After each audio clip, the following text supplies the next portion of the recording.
Coming out in Wetherspoons, Part 1. I meet my friend by the entrance. Suspense eager like a puppy in the cage of my chest. We head to our usual booth, where she flashes the necklace her soon-to-be ex-boyfriend bought her this morning. It's a silver attempt to mend the already dead, I suspect, knowing full well that chain will live longer around her neck than his name will in my head. Once the stage is set, I inhale the dregs of courage from my third IPA, hold the hand of my heart as she shakes and says, "Now! Tell her now!" as the cage door creaks and the words greet my teeth for the first time. I've met someone. I offer into conversation. And just like that, the grenade I've held like a fist for months is sat between our not-so-vintage plates with a smirk on its lips and a bag of popcorn, sure this next scene will be worth an Oscar. Wondering if I'll say the name on the card or the one that history prefers.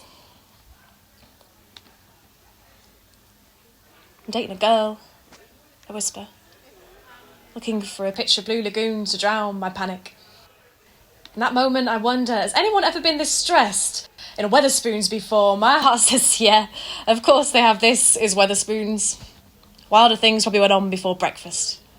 I almost want to laugh, but my friend hasn't spoken in over a minute, taking the longest sip I've ever seen from an empty glass before asking, have you actually done anything?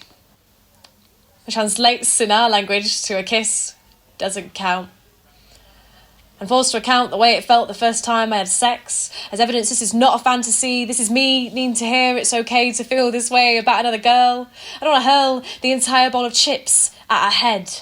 This is worse than I expected, and when the word phase leaves her tongue, I could punch a fucking wall.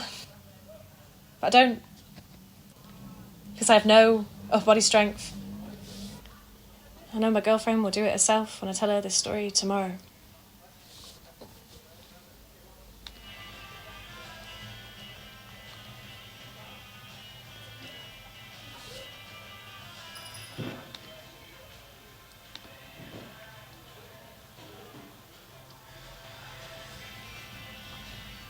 Part 2. We had 3 pictures in the back corner of the top floor like baubles in an attic. His gran asked if we were a couple again before he left the house in a smart shirt. As I slow up the last of the purple rain, he looks at me with a wobble and says, "Aim, I need to tell you something." I reply, "Me too. I need you to know I'm gay." He breathes, and I reply, "Me too."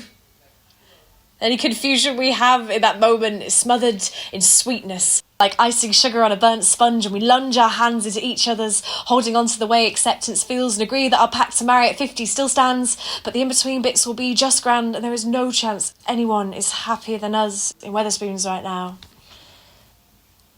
As I look my heart in the eye for the first time all night, she says, "I don't want to do this forever." I say no, neither do I. Give it time. For me, give it time.